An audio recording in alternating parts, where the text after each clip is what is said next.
Alors, au Festival d'Angoulême, on profite d'une librairie éphémère pour rencontrer Dominique Verret. Dominique Verret, pionnier de l'édition manga en France avec Tonkam, Akata, Koei Studio. Bonjour Dominique. Bonjour. Alors, on vous propose, Dominique, et on propose à nos éditeurs, à nos auditeurs, de redécouvrir votre carrière, parce que vous avez fait beaucoup pour le manga en France.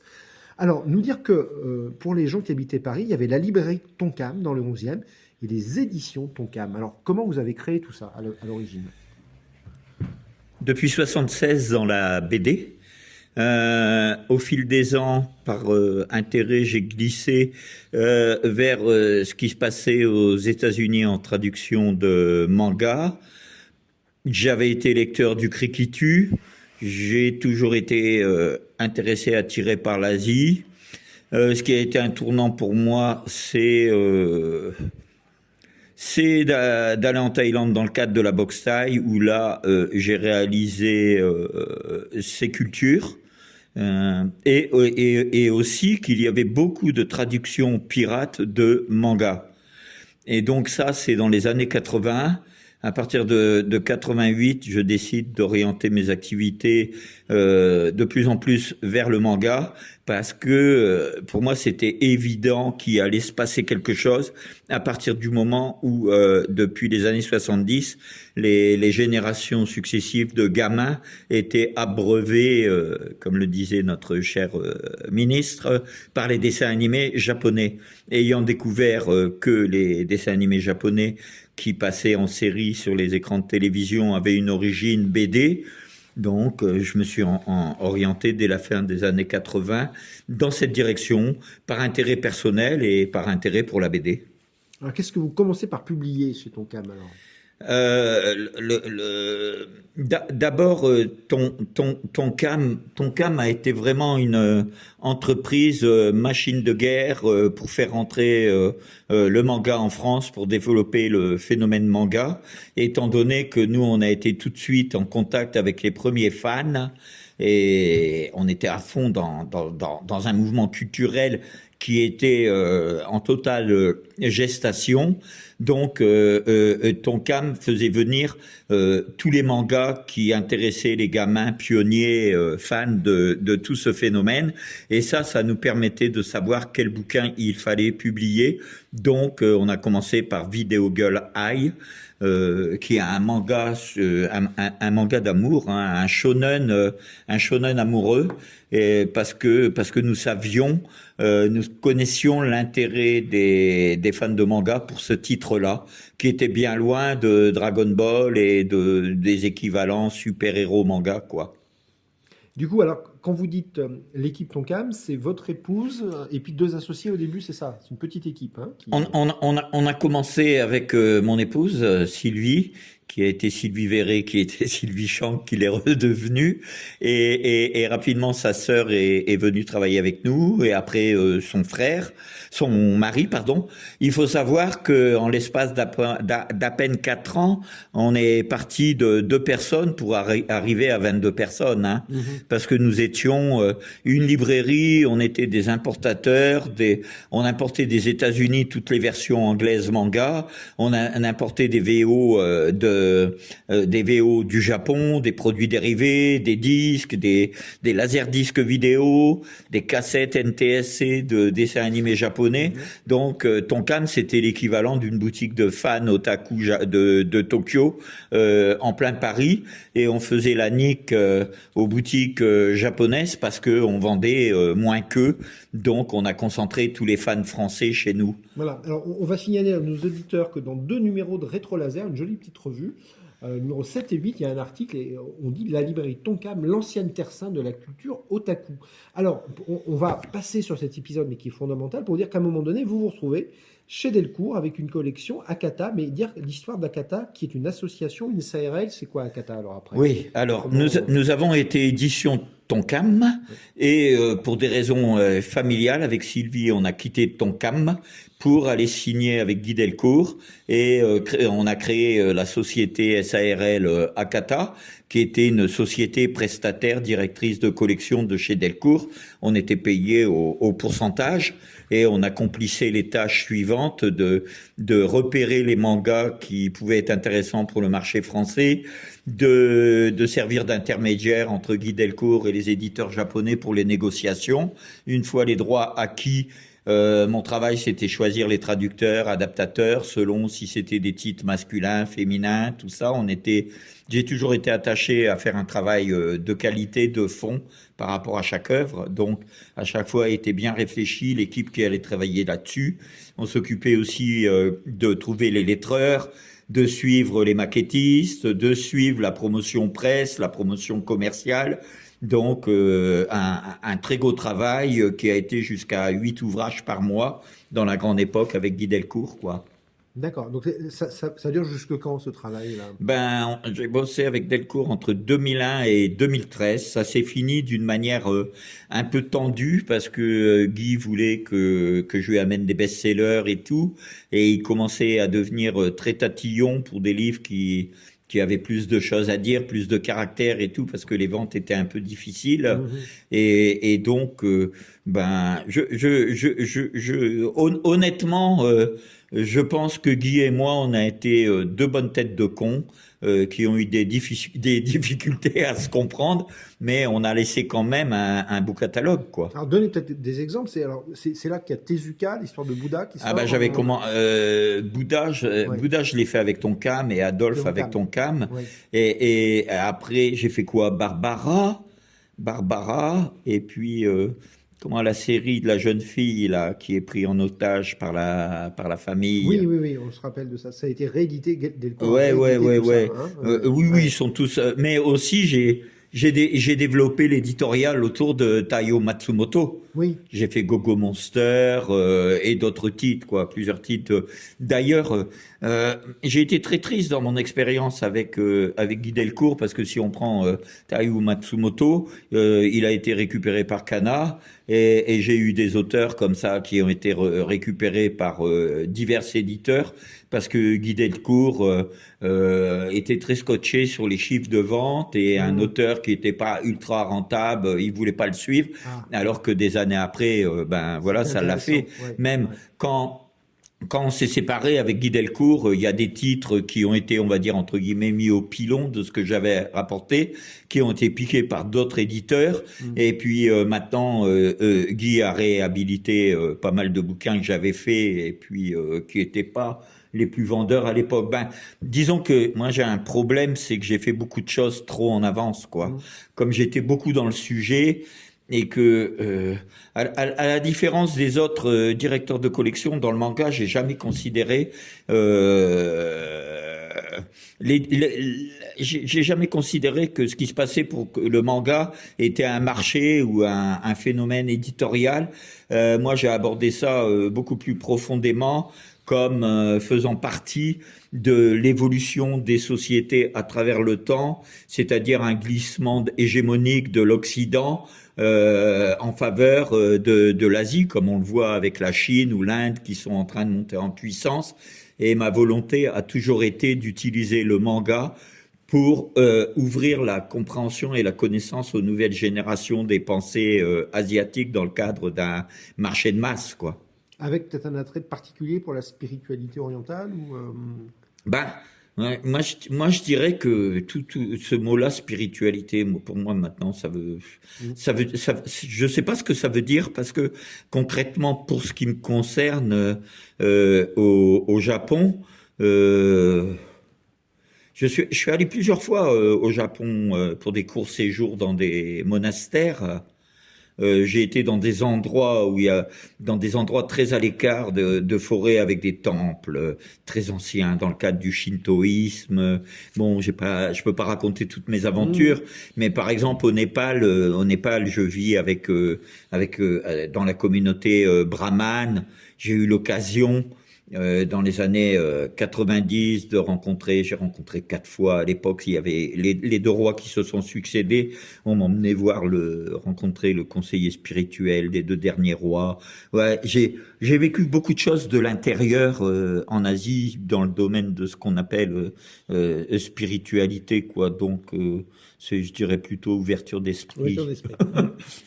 Alors, on va faire un petit flash forward en avant. Là, Angoulême 2023, il y a un prix du patrimoine. Et là, on a le retour un peu de Dominique Verret avec Vincent Bernière, les éditions Revival. On a un prix pour Fleur de Pierre, je crois, à cette époque-là. Ouais. Alors, Ouais. comment vous êtes arrivé à travailler après avec Bernière et cette collection Revival? On s'était approché avec Vincent sur une succession de festivals où on se rencontrait. Et puis, lui était un grand amateur de Sakaguchi depuis longtemps. Moi, j'étais plutôt très sensible à EQ, à travailler avec EQ, sur EQ. Et puis, l'idée de rééditer cet auteur avec des nouvelles traductions, je trouvais que c'était complètement méritoire parce que EQ et Fleur de Pierre étant parus dans les années 90 chez Glénat, et à l'époque on pouvait pas vraiment dire que Glénat sur la partie trad faisait du super boulot, donc c'était une réhabilitation totale de cet auteur avec deux nouvelles traductions et une adaptation originale pour EQ. Et bon, ça a été très bien reçu, à preuve qu'on a eu le prix. Il faut savoir que Fleur de Pierre, les éditions Glénat après ces vents d'Ouest, n'étaient pas allées jusqu'au bout de la publication, alors que là, on va jusqu'au bout de la publication. Combien de tomes alors? 5. 5 tomes. Très bel ouvrage d'ailleurs, quoi. Ouais. Un peu coûteux, malheureusement. Mais oui, mais c'est quand même. Alors, redonnez peut-être le pitch, de quoi ça parle pour nos auditeurs qui ne connaîtraient pas. Alors, on suit le héros à travers la Seconde Guerre mondiale dans les Balkans, dans ce qu'on a appelé la Yougoslavie, qui est maintenant ex-Yougoslavie, avec Tito, les différents groupes de résistants, la présence allemande, l'horreur de la guerre, toutes ces choses-là, quoi. D'accord. Donc c'est vrai que c'est une œuvre majeure sur la Seconde Guerre mondiale. Très bien publié par Revival. Alors, Dominique, on vous trouve chaque année au festival, non pas tant dans les expositions, on vous trouve au sein d'un collectif de libraires qui vendent des livres, donc de BD lus. Alors, je voudrais quand même vous entendre sur vos rapports avec le festival. Le festival donne une place majeure au manga, et quelle vision vous avez de ce festival d'Angoulême auquel vous avez vraiment jamais collaboré avec eux de façon directe, je crois? Moi, je vis en festival d'Angoulême avec différentes casquettes depuis la fin des années 70, 76, 77. On a dû commencer. À l'époque, j'étais un revendeur de retours d'éditeurs, de collecteurs, de tous ces trucs-là. Et bon, j'ai pu accéder à la position d'éditeur, de directeur de collection. Mais j'ai toujours été perçu comme une personne un peu barrée, un peu particulière, et en fait, je pense maintenant de plus en plus, j'ose l'affirmer, que j'ai fait vraiment un gros et bon boulot pour la culture pop japonaise en France, parce que je me suis aussi occupé de la partie musique, par exemple, quoi. Et que quand j'ai vu des expositions de Taiyo Matsumoto où j'étais pas convié, même pour boire un coup, quand l'auteur était là, alors que j'ai mangé 2 fois chez lui au Japon. Quand il était venu en France la première fois, je faisais défiler des copains pour les dédicaces parce que personne s'intéressait à lui. Il y avait une exposition aussi Tezuka où la majorité des mises en avant dans l'exposition, c'est des bouquins que j'avais publiés. Après, il y a un autre auteur là, dont j'ai pas le nom tout de suite. Donc, mon travail a été mis en avant indirectement dans des expositions, du revival, tout ce que tu veux. Et même quand Hirata était venu, mais j'ai jamais été primé et reconnu à Angoulême parce que je suis intempestif. Et ça m'a toujours fait marrer de penser qu'il y a des gens qui souhaitaient pas me donner un prix pour ceci, cela, redoutant que me retrouvant devant toute l'assistance, que je commence à interpeller ceci, cela et déranger tous ces braves gens. Voilà, ouais, c'est vrai que c'est pas facile. Puis le festival a peur des polémiques. En tout cas, il y a quand même une reconnaissance symbolique en 2023. Quelle est votre vision un peu détachée en recul de ce festival qui devient assez commercial avec Manga City, les mangas qui sont sortis des bulles? Comment vous voyez tout ça, vous? Je pense que Manga City, c'est pas utile. Que je pense que Angoulême, c'est le festival des BD et que toutes les BD doivent se retrouver sur les stands des éditeurs qui publient. de quelque origine que ce soit. Après, il peut y avoir il y a des éditeurs qui ne font que du manga, mais je trouve que c'est une erreur qu'il y ait un endroit dédié spécifiquement au manga. Je trouve que c'est complètement une aberration. Là, on doit être à la 3e génération de lecteurs de manga depuis le début d'un éditorial en français. On va situer ça avec Glénat à la fin des années 80 Akira, quoi.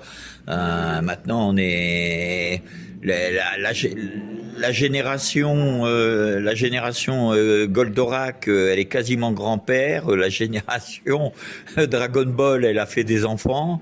Et pour moi, le manga, c'est de la BD, quoi. Faut arrêter de jouer avec ce mot comme si on avait affaire à un truc extraordinaire, alors que on est incapable de mettre en avant l'extraordinaire de la chose. L'extraordinaire de la chose est que, si on parle de notre époque actuelle, l'Europe, les États-Unis sont confrontés culturellement et économiquement à des pays comme l'Inde, la Chine, même le monde arabe et le monde africain qui sont en train de s'éveiller, dans le sens que dans ces pays-là, beaucoup de personnes sont venues se faire former en Occident ou ont été formées par les Occidentaux à tout ce qui nous a permis d'être, on va dire, hégémoniques. Et que maintenant tous ces peuples-là revendiquent leur autonomie économique, identitaire, de construire leur propre modèle, et que nous on commence à être en chute libre. Donc le média manga, et par la suite il y a eu les publications de BD chinoises, de BD coréennes. Là, j'ai même rencontré une jeune fille qui édite de la BD au Vietnam, une vietnamienne, et il y a même eu un ou deux titres thaïlandais qui a été publié. Donc, on est dans la rencontre des cultures maintenant. Et nous avons beaucoup à apprendre par rapport aux situations économico-culturelles où on est en train de se trouver, où c'est la désescalade. Donc, la France, c'est un peu le chêne, et à travers les migrations ou les lectures qui viennent d'autres espaces culturels, le chêne est en train d'avoir des greffes partout, et c'est avec ça qu'il va se régénérer. Et c'est pas en plantant des bambous à côté du chêne et qui vont s'appeler espace manga. C'est complètement débile, ça. Alors, Dominique, pour conclure notre entretien, on a bien vu votre parcours, vous avez travaillé dans l'édition, vous êtes quand même un esprit libre, indépendant et contestataire, on l'a bien compris dans cet entretien. Alors, dans notre monde en crise un peu géopolitique que vous nous suggérez un petit peu dans l'entretien, comment vous allez vous positionner prochainement? Est-ce que vous aviez créé Koei Studio à un moment donné? Est-ce que vous avez envie de revenir à l'édition, faire un peu autre chose? Vos projets? Alors, oui. Koei Studio, qui est une SAS qui existe toujours, où je me retrouve solitaire et abandonné, mais je garde cette structure parce que nous avons acheté les droits de 4 titres de monsieur Hiroshi Hirata, et je suis très attaché à cet auteur qui est maintenant décédé, et donc à sa famille. Et mon souhait, ça serait qu'il soit de pouvoir le faire publier à nouveau. Donc, je suis en quête d'un éditeur qui veut collaborer avec moi. J'ai fait plusieurs rencontres lors de ce festival. Quelqu'un un responsable éditorial va me rappeler. J'attends. Si ça peut pas se faire avant la fin du premier semestre, je serai obligé d'abandonner ça. Bon, je perdrai des droits achetés, mais c'est pas grave.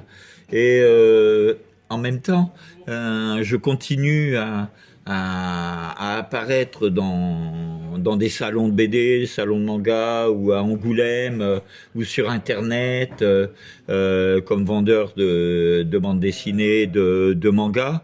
Tout ça rajoute à mes revenus de retraité, et c'est en relation avec le fait que j'envisage si je peux pas redémarrer quelque chose dans le manga avec un éditeur, de toute façon c'est prévu, je veux partir vivre en Thaïlande et finir ma vie en Thaïlande, et dans ce cas-là, avec ma compagne, Nous envisagerons de construire une maison avec des chambres à l'étage et le bas dédié à de la restauration. Et prévenir tout le monde à travers les réseaux sociaux qu'on vous accueillera avec plaisir. Avec une espèce de bibliothèque, avec tout le livre. Ah ouais, culture française, culture pop manga, française. voilà, Ouais, faire venir des amis du Japon, du Népal. Il y a des amis qui viendront. Ouais, de France, tout ça, de créer un lieu comme ça, quoi. Et voilà, bonne idée. Alors donc effectivement, à suivre dans l'actualité. Les ressorties de Hirata, ça serait chouette. J'y tiens vraiment. C'est pour ma part, Monsieur Hirata, c'est un peu mon boss pour ce qui concerne ma relation avec la culture pop japonaise, quoi. Il y a des personnes comme ça avec qui j'ai eu vraiment des relations très personnelles, comme avec Koji Morimoto aussi, qui a beaucoup collaboré avec Otomo, avec Monsieur Otomo. Et voilà. Et Hirata, pour ceux c'est du seinen, hein, c'est plutôt pour adultes. C'est Gekika. Gekika. Ouais. C'est Monsieur Hirata est un auteur dont toute la carrière de mangaka est consacrée à la préservation de la culture du Bushido. Ah oui.